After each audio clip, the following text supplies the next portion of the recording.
दोस्तों दोस्तों आज मैं आप लोगों को लड्डू गोपाल की एक ऐसी दिल दहलाने वाली बिल्कुल सत्य लीला कथा सुनाऊंगी जिसे सुनकर आपकी आंखों में आंसू आ जाएंगे। मुझे पता है दोस्तों, आप सभी जो भी इस वीडियो को देख रहे हैं सभी के मन में भगवान के लिए भक्ति है।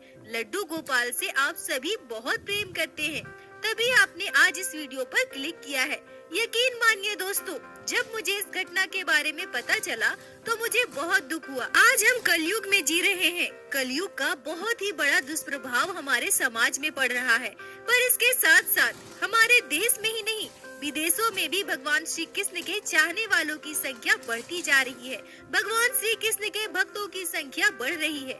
वहीं अगर हमें इस तरह की दिल दहलाने वाली घटनाओं के बारे में पता चलता है, जब हमारे ठाकुर जी के साथ इतना अत्याचार किया जाता है, हमारे छोटे से लड्डू गोपाल को इतना दर्द दिया जाता है, तकलीफ दी जाती है, तो सच में हम भक्तों की आत्मा कांप जाती है। दोस्तों, वीडियो को अंत तक आंखें बंद करके श्रद्धा भाव से सुनिएगा और विश्वास मानिए दोस्तों, इस लीला कथा के बीच न जाने कई बार आपकी आंखें नम हो जाएगी। लड्डू गोपाल के लिए आपकी अंतरात्मा रो देगी। आशा करती हूँ आज की यह लीला कथा आपके हृदय को स्पर्श करेगी। दोस्तों, आज की यह लीला कथा हमारे साथ शेयर की है हावड़ा में रहने वाली कुसुम जी ने। कुसुम जी हमसे कहती हैं कि मैंने बचपन में ही अपनी माँ को खो दिया है और जब मैं 15 साल की थी तब मेरे पापा भी मुझे छोड़कर चले गए। मेरे भैया मुझसे 7 साल बड़े हैं। मेरे भैया भाभी मुझसे बहुत प्यार करते थे। मेरी भाभी बिल्कुल मेरी माँ की तरह मेरा ध्यान रखती थी। हम लोग बहुत अमीर तो नहीं थे, पर मेरे भैया भाभी हमेशा मेरी जरूरत का ध्यान रखते थे। मेरी छोटी छोटी हर एक जरूरत को पूरी करने की कोशिश करते थे। मम्मी पापा को खोने के बाद मेरे भैया भाभी ने एक माता पिता की तरह मेरा बहुत ध्यान रखा। जब मेरी शादी की उम्र हुई तो मेरे भैया भाभी ने मेरे लिए बड़े बड़े घरों में रिश्ते देखे, पर क्योंकि मेरे भैया के पास दहेज में देने के लिए बहुत सारे पैसे नहीं थे, इसलिए कहीं भी मेरी शादी नहीं हो पा रही थी। ऐसे ही लगभग 2 साल बीत गए। अब मेरे भैया भाभी मेरी शादी के लिए बहुत परेशान हो गए। वो चाहते थे कि मेरी शादी एक अच्छे परिवार में हो, जहाँ मैं हमेशा खुश रह सकूं। तभी मेरे लिए मेरे हस्बैंड का रिश्ता आया। मेरे हस्बैंड ड्राइवर है, कार चलाते हैं। मेरे भैया भाभी की इच्छा तो नहीं थी यहाँ मेरी शादी करवाने की, पर उनके पास कोई और उपाय भी नहीं था। अगर बहुत अच्छे बड़े घर में मेरा रिश्ता देख भी रहे थे तो वहाँ बहुत सारे पैसे की मांग की जा रही थी। फिर उन्होंने यह भी सोचा कि भले ही मेरे हस्बैंड के पास बहुत अच्छी नौकरी नहीं थी, बहुत अच्छा घर नहीं था, पर लोगों से पता करने पर पता चला कि मेरे हस्बैंड का स्वभाव बहुत अच्छा है। कभी किसी से लड़ाई झगड़ा नहीं करते, न ही आजकल की लड़कों की तरह शराब का सेवन करते हैं। फिर मेरी शादी कर दी गई। शादी के बाद मैं अपने ससुराल आई। मेरे ससुराल में मेरी सासू माँ, मेरे ससुर जी, मेरे हस्बैंड और मेरा एक देवर था जो उस समय 9वीं कक्षा में पढ़ता था। मेरी शादी आज से लगभग 12 साल पहले हुई थी। ऐसा बिल्कुल भी नहीं है कि मेरे भैया भाभी ने मेरी शादी में कुछ भी नहीं दिया था और मुझे खाली हाथ ही भेज दिया। अपने सामर्थ्य के अनुसार मेरे भैया भाभी ने मुझे बहुत कुछ दिया था। यथासंभव उन्होंने मेरी शादी में बहुत खर्च भी किया था, पर मेरी शादी के कुछ ही दिनों के बाद मेरे ससुराल में मुझे यह ताने सुनने को मिले कि तुम्हारे मायके वालों ने ये नहीं दिया है, तुम्हारे मायके वालों ने वो नहीं दिया है, तुम्हारे मायके वाले भिखारी है, गरीब है, और ना जाने कई तरह के ताने मुझे सुनने मिले। मेरी शादी को अभी महीने भर भी नहीं बीते थे। मुझे यह सब बहुत अजीब सा लग रहा था। शादी से पहले मैं कितनी उत्साहित थी, मेरी शादी होगी, मैं अपने ससुराल जाऊंगी, पर ये क्या, ससुराल आने के बाद मेरे साथ ऐसा व्यवहार। इस बीच मेरे भैया मुझसे मिलने भी आए थे, पर मैंने अपने भैया को कुछ भी नहीं बताया, क्योंकि मेरे भैया ने कितने मुश्किलों से पैसे इकट्ठे करके मेरी शादी की थी। यह मैंने अपनी आंखों से देखा था। अगर इतना कुछ करने के बाद भी अब उन्हें यह पता चलता कि मेरे साथ मेरे ससुराल में कैसा व्यवहार किया जा रहा है, तो उन्हें बहुत बुरा लगता। मैंने सोचा कि धीरे धीरे सब कुछ ठीक हो जाएगा। मेरी शादी को 1 ही महीने हुए थे। अगर मैं इस समय अपने हस्बैंड से भी कोई शिकायत करती तो यह उचित नहीं होता। मैंने कुछ समय और बीत जाने का इंतजार किया। मुझे उम्मीद थी कि सब कुछ ठीक हो जाएगा, पर ये क्या, मेरी सासू माँ का अत्याचार मुझ पर बढ़ता जा रहा था। मैंने अपने मायके में कभी कोई काम नहीं किया था। मेरी भाभी मुझसे कभी कोई काम नहीं करवाती थी, पर ससुराल आने के बाद अचानक से पूरे घर की जिम्मेदारी मुझ पर आ गई। 3 समय का खाना बनाने से लेकर घर की पूरी साफ सफाई, सब कुछ मैं अकेली ही कर रही थी। मुझे बहुत तकलीफ होती थी। मैंने कई बार अपनी सासू माँ से यह भी कहा कि मम्मी जी, मुझे काम करने की आदत नहीं है, धीरे धीरे मैं सब कुछ सीख जाऊंगी। पर अचानक से मुझ पर इतना भार मत दीजिए। उस पर भी मेरी सासू माँ मुझसे नाराज हो जाती थी और कहने लगती थी कि तुम्हें क्या यहाँ बैठकर खाने के लिए लाई हूँ क्या? तुम घर की बहू हो और तुम्हें ये सब काम करना ही पड़ेगा। कुसुम जी कहती हैं कि अब मुझसे इतना अत्याचार बर्दाश्त नहीं हो रहा था। अब मैंने यह सोच लिया था कि मुझे इस बारे में अपने हस्बैंड से बात करनी ही पड़ेगी, उन्हें सब कुछ बताना ही पड़ेगा। और मैंने अपने हस्बैंड से इस बारे में बात की और तब मुझे जो पता चला उसे सुनकर मैं सन्न रह गई। मेरे हस्बैंड मुझसे कहते हैं कि यह उनकी अपनी मम्मी नहीं है, उनकी मम्मी तो वर्षों पहले ही इस दुनिया से जा चुकी है। यह उनकी सौतेली माँ है और उनका व्यवहार मेरे हस्बैंड के लिए भी बिल्कुल ऐसा ही रहा है। मेरे हस्बैंड ने मुझसे कहा कि तुम परेशान मत हो, मुझे सब कुछ पता है कि मेरी मम्मी का व्यवहार कैसा है, पर क्या करूं, मैं मजबूर हूं। अभी मेरी कमाई इतनी नहीं है कि मैं तुम्हें लेकर कहीं और बाहर रह सकूं। अभी कुछ सालों तक हमें ऐसे ही तकलीफ से रहना पड़ेगा। कुछ पैसे इकट्ठे हो जाए, फिर हम बाहर किराए के कमरे में भी रह सकते हैं। कुसुम जी कहती हैं कि यह मेरी सासू माँ नहीं है। यह सुनकर मुझे बिल्कुल धक्का सा लगा था। मैं समझ गई थी कि मेरे हस्बैंड इनके अपने बेटे नहीं है, मैं इनकी अपनी बहू नहीं हूँ, शायद इसलिए मेरे साथ ऐसा व्यवहार करती है। पर यह सब शादी से पहले हमें क्यों नहीं बताया गया? खैर जो भी हो, अब तो मेरी शादी हो चुकी थी, पर मेरी सासू माँ ससुर जी का व्यवहार भले ही कैसा भी रहा हो, पर मेरे हस्बैंड बहुत अच्छे थे। वो मेरा बहुत अच्छे से ध्यान रखते थे, मुझसे बहुत प्यार करते थे। कुसुम जी कहती हैं कि अभी तक हमारे जीवन में लड्डू गोपाल नहीं आए थे। ऐसे ही समय बीतने लगे। मेरी शादी को लगभग 1 साल बीत गए थे, पर अभी भी मैं गर्भवती नहीं हुई थी। वैसे हमें तो कोई जल्दी नहीं थी, पर मेरी सासू माँ अब तो बात बात पर मुझे ताने देने लगी थी। शादी के 1 साल भी पूरे नहीं हुए थे और मेरी सासू माँ मुझे बांझ कहने लगी थी। हमारे घर में कोई भी नाते रिश्तेदार या आस पड़ोस का कोई भी हमारे घर आता था, सबका बस एक ही सवाल था, बहू खुशखबरी कब दे रही है। और इतना कहते ही मेरी सासू माँ तरह तरह की बातें कहने लगती थी। मुझे बहुत बुरा लगता था। कई बार इन सब से परेशान होकर मैं बहुत रोती थी। मुझे आज भी याद है, उस दिन मेरे भैया हमारे घर आए थे। मेरी सासू माँ ने मेरे भैया को भी बहुत भला बुरा कहा था, बहुत बातें सुनाई थी। उनके सामने मुझे बांझ कहा था, यह कहा था कि अपनी बहन को लेकर जाओ।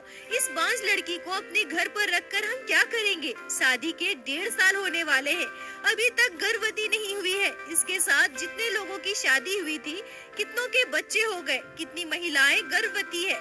मेरे सासू माँ के ऐसे व्यवहार से मेरे भैया को बहुत दुख हुआ था। मेरे भैया मेरे आगे माफी मांग रहे थे, बहुत रो रहे थे, मुझसे कह रहे थे मुझे माफ कर दो बहन, मैंने तुम्हारी शादी गलत परिवार में कर दी। मुझे लगा था छोटा परिवार है, तुम खुश रहोगी, पर मुझे यह नहीं पता था कि तुम्हारे ससुराल में तुम्हारे साथ ऐसा व्यवहार किया जाता है, और तुमने तो आज तक हमें बताया भी नहीं। कुसुम जी कहती हैं कि उस दिन मेरे भैया को बहुत अपमानित किया गया था। मेरे भैया रोकर मेरे घर से गए थे। मैंने भी अपने भैया से कह दिया कि भैया आप मेरे घर कभी मत आना, मुझे जब आपसे मिलना होगा मैं घर आ जाया करूँगी, पर आप कभी भी यहाँ मत आना। मैं बर्दाश्त नहीं कर सकती कि मेरे भैया के साथ इतना बुरा व्यवहार किया जाए। उस दिन मैं और मेरे भैया खूब रोए। मेरे भैया रोकर मेरे घर से चले गए और मुझे बहुत बुरा लगा था। समय बीतता गया, मेरी शादी को 2.5 साल बीत गए थे, पर अभी भी मैं गर्भवती नहीं हुई थी। मेरी सासू माँ मेरे साथ साथ मेरे हस्बैंड को भी कई तरह की बातें सुनाती थी, पर कहीं न कहीं वो मन ही मन खुश भी होती थी। उन्हें ऐसा लगता था कि अगर हमें कोई संतान ना हो तो अच्छा ही होगा। मेरे ससुराल में जो भी थोड़ी बहुत संपत्ति थी वो मेरे देवर जी को पूरी मिल जाएगी। दोस्तों, कुसुम जी रोते हुए कहती हैं कि जरा सोच कर देखिए, अगर यही मेरी खुद की सासू माँ होती तो क्या वो हमारे लिए ऐसा सोचती? क्या मुझे बार बार बांझ कहकर रुलाती, क्या मुझे बांझ होने का ताना देती। समय बीतता रहा। एक बार मैं अपने हस्बैंड के साथ बाजार गई थी और पहली बार मैंने उस बाजार में एक दुकान में बैठे हुए लड्डू गोपाल के श्री विग्रह को देखा। बाल गोपाल बहुत ही प्यारे लग रहे थे। वैसे तो मुझे लड्डू गोपाल की सेवा के बारे में संपूर्ण जानकारी थी, पर मैंने कभी यह नहीं सोचा था कि मैं भी लड्डू गोपाल की सेवा करूंगी। मेरे कदम एकाएक उस दुकान के आगे जाकर रुक गए। मैं खड़ी होकर बहुत ही प्यारे से छोटे से लड्डू गोपाल की ओर देखने लगी। तभी पता नहीं अचानक से वहाँ एक महिला आ जाती है और मुझसे कहती है, बहन क्या देख रही हो, लड्डू गोपाल को। मैं उनकी ओर देखकर मुस्कुरा देती हूँ। तभी वो दीदी मुझसे जो कहती है उसे सुनकर आप सभी सन्न रह जाओगे।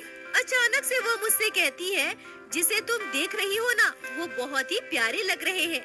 उसे तुम अपने घर लेकर जाओ, उनकी सेवा करो और देखना तुम्हारी गोद जल्द ही भर जाएगी।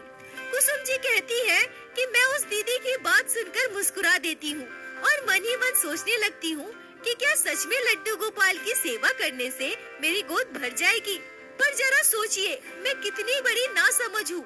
उस समय मेरे दिमाग में यह बात बिल्कुल भी नहीं आई कि उस दीदी को कैसे पता कि मेरी कोई संतान नहीं है, और पता नहीं उनकी बातों का मुझ पर क्या असर हुआ। मैं अपने हस्बैंड से कहती हूँ कि मुझे ये लड्डू गोपाल चाहिए, आप मुझे लड्डू गोपाल दिलवा दीजिए ना, मैं उनकी सेवा करूँगी। देखना बाल गोपाल की कृपा से हमें संतान सुख जरूर मिलेगा।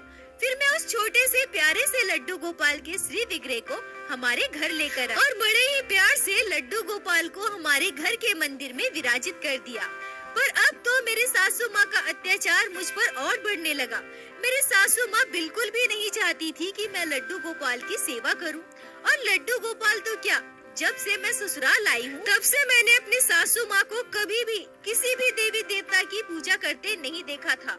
वो तो बस दिन भर बैठकर टीवी देखती थी, पड़ोसियों के घर घूमा करती थी। मेरी सासू माँ मुझसे कहती है कि अब ये क्या है, अब तुम लड्डू गोपाल की सेवा करोगी क्या।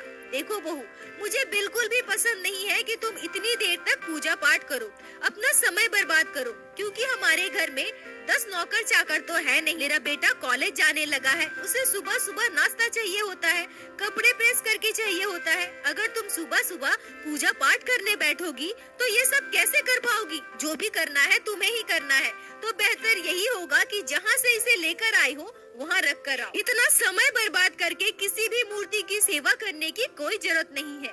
कुसुम जी कहती है कि पहली बार जब मैं लड्डू गोपाल को दुकान में देखी थी, तभी से मेरे मन में बाल गोपाल के लिए एक अलग ही जगह बन चुकी थी। बाल गोपाल से मैं बहुत प्रेम किया करती थी। थोड़े ही समय में लड्डू गोपाल के लिए मेरे मन में बहुत ही श्रद्धा भक्ति आ गई। मैंने अपने सासू माँ से कह दिया कि नहीं मम्मी जी, मैं लड्डू गोपाल की सेवा नहीं छोड़ सकती। और मैं आपको यह विश्वास दिलाती हूँ कि जैसे अब तक मैं अपने घर के सारे काम समय पर किया करती हूँ, वैसे ही आगे भी किया करूँगी। और आप तो देख ही रही हैं, लड्डू गोपाल को हमारे घर आए हुए कितने दिन हो गए। क्या आपको कभी भी कोई शिकायत मिली है? नहीं ना, तो आगे भी आपको कोई शिकायत का मौका नहीं दूंगी। कुसुम जी कहती है कि इतना समझाने के बाद भी मेरे सासू माँ मानना ही नहीं चाहती थी। वो तो चाहती ही नहीं थी कि मैं लड्डू गोपाल की सेवा करूं। कहीं न कहीं उन्हें यह भी लगता था कि अगर मैं पूजा पाठ करूंगी, लड्डू गोपाल की सेवा करूंगी, तो हमारे घर जो भी लोग आएंगे वो कहीं यह न कह दे कि बहू कितना पूजा पाठ करती है, भक्ति करती है। और मेरी सासू माँ तो कुछ भी नहीं करती थी ना, इसलिए मेरी सासू माँ बिल्कुल भी नहीं चाहती थी कि मैं भगवान की भक्ति करूं, ठाकुर जी की सेवा करूं।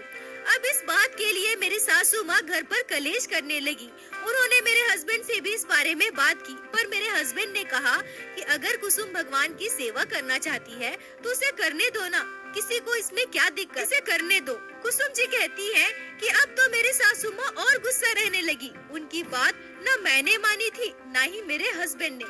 तब मेरी सासू माँ ने एक नई चाल चली। अब वो मुझसे कहने लगी कि लड्डू गोपाल की सेवा करने से संतान नहीं होते। मेरी सासू माँ मुझसे कहती है कि देखो बहू, तुम भगवान की पूजा पाठ करो, लड्डू गोपाल की सेवा करो, इससे मुझे कोई फर्क नहीं पड़ता। घर के काम तो वैसे भी समय पर हो ही रहे हैं। पर मुझे एक बात का पता चला है, मैंने कई पंडितों को दिखाया है, बहुत सारे लोगों ने भी मुझसे यह कहा है कि जो भी लड्डू गोपाल की सेवा करते हैं, उनमें से अधिकतर को संतान की प्राप्ति नहीं होती। और देखो, सबको पता है कि मैं तुम्हारी सौतेली सासू माँ हूँ। अगर तुम्हें संतान नहीं हुआ तो सब मुझे ही ताना देंगे ना, मुझसे ही कहेंगे कि सौतेली सास है, इसने ध्यान नहीं दिया। अगर बहू को ज्ञान नहीं था, वो लड्डू गोपाल की सेवा कर रही थी, तो सास को तो रोकना चाहिए ना। मैं नहीं चाहती कि तुम्हारी वजह से मुझे लोग गलत कहें, इसलिए आज की आज इस मूर्ति को घर से बाहर निकालो। इस मूर्ति की सेवा करने से कुछ भी नहीं मिलेगा। तुम्हारी शादी को 3.5 साल हो गए हैं, इस बात का ध्यान है ना तुम्हें? अभी भी तुम गर्भवती नहीं हुई हो। अब तो लोग मुझे यह भी कहने लगे हैं कि बहू एक मूर्ति लेकर आई है, लड्डू गोपाल की सेवा करती है। सास को सब कुछ पता होने के बाद भी वो अपने बहू को नहीं रोकती। अगर अपनी सास होती तो क्या ऐसे जाने देती? मैं बिल्कुल भी लोगों के ताने नहीं सह सकती बहू, इसलिए अभी के अभी इस मूर्ति को निकालकर बाहर फेंको। मुझे कुछ भी नहीं पता। कुसुम जी कहती हैं कि उस दिन मेरी सासू माँ मुझ पर बहुत गुस्सा कर रही थी। ऐसा लग रहा था मानो अभी वो मुझे मार देंगी। बार बार मुझे बांझ कह रही थी। ऐसा कह रही थी कि तुम तो पहले से ही बांझ हो। अगर इस मूर्ति की पूजा करोगी ना तो जो भी थोड़े बहुत उम्मीद बचे हैं ना बच्चे होने के, वो भी खत्म हो जाएंगे। चलो निकालो इस मूर्ति को घर से बाहर, बाहर फेंको इसे, नहीं तो इस मूर्ति के साथ साथ तुम्हें भी घर से निकाल कर बाहर फेंक दूंगी। फिर तुम्हारे पति, तुम्हारे मायके वाले मुझसे क्या कहेंगे, मेरे साथ क्या करेंगे, वो भी मैं देख लूंगी। कुसुम जी कहती है कि मुझे पता था अपनी सासू माँ से मैं लड़ाई करके, झगड़ा करके जीत नहीं पाऊंगी। उनका काम है कहना, वो कहती रहे। मैं उनकी बातों की ओर ध्यान नहीं दे रही थी, मैं अपने काम में लगी थी। दोपहर का समय था, मैं अपने लड्डू गोपाल को भोग लगाने की तैयारी कर रही थी। तभी मेरी सासू माँ गुस्से में झुंझलाकर कहती है, मैं तब से बोले जा रही हूँ, मैं पागल हूँ क्या? तुम पर मेरी बातों का कोई असर नहीं पड़ रहा है। तुम इतनी ढीठ बन चुकी हो, मेरे घर में रहती हो और मुझे ही अकड़ दिखाती हो। रुको, अभी तुम्हें बताती हूँ। यह कहकर मेरे सासू माँ ने लड्डू गोपाल को उनके सिंहासन से उठा लिया। मैं लड्डू गोपाल को भोग लगाने के लिए बर्तन निकाल रही थी और मेरा चेहरा दूसरी ओर घुमा हुआ था। जैसे ही मैं अपना चेहरा आगे की ओर घुमाती हूँ, मैं देखती हूँ मेरे लड्डू गोपाल अपने सिंहासन पर है ही नहीं। मैं पलट कर देखती हूँ तो मेरी सासू माँ लड्डू गोपाल को लेकर सीढ़ियाँ चढ़ रही है। मैं भी दौड़कर अपने सासू माँ के पीछे भागती हूँ। मैं उनसे कहती हूँ, मम्मी जी आप क्या कर रही हैं? मेरे लड्डू गोपाल मुझे वापस दीजिए। तब तक मुझे बिल्कुल भी एहसास नहीं था कि अगले ही पल मेरे लड्डू गोपाल के साथ क्या होने वाला है। और ये क्या, मेरे लड्डू गोपाल को लेकर मेरी सासू माँ छत पर पहुँच गयी। मैं भी उनके पीछे दौड़ते दौड़ते छत पर पहुँचती, पर मैं उनके पास पहुँच पाती उससे पहले ही मेरी सासू माँ ने वो किया जिसकी कल्पना मैंने सपने में भी नहीं की थी। मेरे सासू माँ जोर से लड्डू गोपाल को उछालकर झाड़ियों की तरफ फेंक देती है। कुसुम जी कहती हैं कि यह दृश्य देखकर मुझे ऐसा लगा कि मेरे प्राण निकल गए। मेरा शरीर में बिल्कुल जान ही नहीं है। उसी जगह खड़ी होकर मेरे मुंह से जोर की चीख निकलती है। मैं पागल सी हो गई। अपने सासू माँ से कहने लगी, मम्मी जी ये आपने क्या कर दिया? क्यों मम्मी जी क्यों? मेरे लड्डू गोपाल को आपने छत से नीचे फेंक दिया। मेरी सासू माँ ने जहाँ लड्डू गोपाल को फेंका था वहाँ कांटेदार नुकीली झाड़ियाँ थी। तुम जी रोते हुए कहती है कि मैंने तो ये सोचा ही नहीं था कि मेरी सासू माँ ऐसा भी कर सकती है। नहीं तो चाहे कुछ भी हो जाता, मैं अपने सासू माँ को दौड़कर पकड़ लेती और लड्डू गोपाल को उनके हाथ से छीन लेती। एक ही पल में ये क्या हो गया? मेरे लड्डू गोपाल के साथ मेरे सासू माँ ने ये क्या कर दिया? अब मैं अपने लड्डू गोपाल के पास कैसे जाऊँ? उनके पास पहुँचने के लिए मुझे एक बड़े से नाले को पार करना पड़ता। चारों तरफ कांटेदार झाड़ियाँ थी, पर मैं अपने छोटे से बाल गोपाल को उन कांटेदार झाड़ियों के बीच कैसे छोड़ सकती थी? मैं तो अपने बाल गोपाल को देख भी नहीं पा रही थी। मैं पागलों की तरह चिल्लाते हुए छत से नीचे उतरी, रोते रोते घर के बाहर आई और अपने घर के पीछे झाड़ियों की तरफ जाने की कोशिश करने लगी। मैं उधर जा ही नहीं पा रही थी। बीच में एक बहुत बड़ा नाला था जिसमें बहुत ही गंदगी थी। अगर मुझे उस तरफ जाना है तो मुझे उस नाले में उतरकर उस तरफ जाना पड़ता, पर मैं भला अपने छोटे से लड्डू गोपाल को वहाँ कैसे छोड़ सकती थी? मुझे बहुत दर्द हो रहा था। मुझे ऐसा लग रहा था कि मेरे लड्डू गोपाल कांटेदार झाड़ियों पर गिर गए हैं। मुझे अभी जाकर अपने लड्डू गोपाल को लेकर आना है। यह सोचकर मैं नाले में कूद गई। नाले में उतरकर उस नाले को पार किया। झाड़ियों के बीच होते हुए मैं अपने लड्डू गोपाल की ओर जाने लगी। नुकीली झाड़ियों के बीच मेरे हाथ पैर में बहुत चोट लग रहा था, जगह जगह कांटे चुभ रहे थे और मुझे ऐसा लग रहा था कि मैं पागल हो गई हूँ। मुझे किसी भी बात का होश नहीं था। मेरे शरीर में कहाँ चोट लग रहा है, कहाँ निशान पड़ रही है, कहाँ कांटे चुभ रहे हैं, मुझे इस बात से कोई फर्क ही नहीं पड़ रहा था। मैं कांटेदार झाड़ियों को हटाते हुए उस जगह पर पहुंची जहां मेरी सासू माँ ने मेरे छोटे से लड्डू गोपाल को फेंका था। मैं इधर उधर चारों ओर देखने लगी, पर मुझे मेरे लड्डू गोपाल मिल ही नहीं रहे थे। चारों ओर छोटे छोटे झाड़ीदार पौधे थे। उस झाड़ियों के बीच लड्डू गोपाल को ढूंढना बहुत मुश्किल हो रहा था। कांटों के बीच में हाथ डालकर उस झाड़ियों के अंदर लड्डू गोपाल को ढूंढने लगी। मैं अंदर तक देख भी नहीं पा रही थी। मैं बहुत रो रही थी, बहुत चिल्ला रही थी। तभी मेरे हाथ मेरे लड्डू गोपाल तक पहुंच जाते हैं। मैं झाड़ियों के बीच से लड्डू गोपाल को निकालती हूँ, पर ये क्या, मेरे लड्डू गोपाल का पूरा विग्रह जगह जगह से छिल चुका था। ऐसा लग रहा था मानो मेरे छोटे से लड्डू गोपाल के पूरे विग्रह में खरोच आ गई हो। मुझे भले ही कोई संतान नहीं थी, भले ही आज तक मुझे माँ होने का सुख नहीं मिला था, पर मैं अपने बाल गोपाल को अपना संतान मानती थी। और उस दिन पहली बार मुझे एक माँ के दर्द का अनुभव हुआ। मुझे ऐसा लग रहा था जैसे मेरे बाल गोपाल के पूरे विग्रह से जगह जगह से खून बह रहा हो। ऐसा लग रहा था मानो मेरे बच्चे का पूरा शरीर जख्मी हो गया है। मैं लड्डू गोपाल को अपनी साड़ी के पल्लू में लपेट लेती हूँ और उन झाड़ियों के बीच रोते हुए बाल गोपाल को लेकर वापस घर आने लगती हूँ। फिर से मैं उस नाली में उतरती हूँ और नाली को पार करके अपने घर वापस आती हूँ। तब तक मेरे सासू माँ छत पर खड़ी होकर यह सब देख रही थी। उन्हें अपने किए पर जरा भी पछतावा नहीं था। मैं लड्डू गोपाल को लेकर सीधे अपने घर के मंदिर में चली गई। मुझे इस बात का भी ध्यान नहीं था कि मैं नाली में उतरी थी। मैं पूरी तरह से गंदी हूँ, अशुद्ध हूँ। मुझे तो बस मेरे लड्डू गोपाल की दर्द की चिंता थी। मैं तुरंत लड्डू गोपाल को स्वच्छ जल से स्नान करवाती हूँ। बाल गोपाल के पूरे विग्रह में खरोच आ चुका था। ऐसा लग रहा था मानो मेरे बाल गोपाल को दर्द हो रहा हो, तकलीफ हो रही हो। और एक माँ होकर मैं भला यह सब कैसे बर्दाश्त करूँ? मैं पागल हो गई थी। क्या करूँ क्या ना करूँ, मुझे कुछ भी समझ नहीं आ रहा था। मैंने तुरंत अपने हस्बैंड को कॉल किया और उनसे कहा कि आप अभी घर आ जाइए। मैं रो रही थी। मेरे हस्बैंड बार बार मुझसे पूछ रहे थे कि क्या हुआ, मुझे बताओ तो, पर मैंने उनसे कुछ भी नहीं कहा और फोन काट दिया। मेरे लड्डू गोपाल के पूरे विग्रह में इत्र की मालिश की, जिससे मेरे लड्डू गोपाल को थोड़ी ठंडक मिल सके। फिर मैंने पूरे विग्रह में चंदन का लेप लगाया। मुझे ऐसा लग रहा था कि मेरे बाल गोपाल दर्द से रो रहे हैं, कराह रहे हैं, और एक माँ होकर मैं कुछ भी नहीं कर पा रही हूँ। थोड़ी देर के बाद मेरे हस्बैंड घर आ गए। मुझे इस अवस्था में देखकर मेरे हस्बैंड बहुत डर गए और मुझसे पूछने लगे कि तुम इतना रो क्यों रही हो और तुमने ये अपना क्या हाल बना रखा है। मैं रोते रोते अपने हस्बैंड को पूरी बात बताती हूँ। मेरे हस्बैंड को यह सब पता था कि मेरी सासू माँ मेरे साथ बुरा व्यवहार करती है, पर उन्होंने यह कभी नहीं सोचा था कि मेरी सासू माँ भगवान के साथ भी ऐसा कर सकती है। मेरे हस्बैंड बहुत गुस्सा हुए थे और मुझसे कहे कि अभी तुम पैकिंग करो, अब हम इस घर में बिल्कुल भी नहीं रुकेंगे। कुसुम जी कहती है कि इस घटना के बाद मैं पूरी तरह से टूट चुकी थी। मैं भी यह समझ चुकी थी कि इस घर में हमारी कोई इज्जत नहीं है। जहाँ मेरे भगवान के साथ इतना बुरा किया गया, इन्हें पाप पुण्य का भी ज्ञान नहीं है, भगवान का डर नहीं है, तो कल को हमारे साथ भी बहुत बुरा हो सकता है। मेरा पूरा शरीर कांटों की वजह से छिल चुका था, पर मुझे इसका बिल्कुल भी ध्यान नहीं था। मेरे हस्बैंड ने जब मेरी ऐसी हालत देखी, वो बहुत भावुक हो गए। फिर मेरे हस्बैंड और मैं एक छोटे से किराए के कमरे में रहने लगे। एक सिंहासन पर मैंने अपने लड्डू गोपाल को विराजित कर दिया। हमारे पास ना कोई बर्तन था, ना ही कोई सामान था। हमने बहुत मुश्किलों से धीरे धीरे करके सब कुछ खरीदा। बहुत गरीबी देखी है हम, पर हम दोनों पति पत्नी एक दूसरे के साथ बहुत खुश थे। मैं अपने लड्डू गोपाल की सेवा कर पा रही थी, यही मेरे लिए सब कुछ था।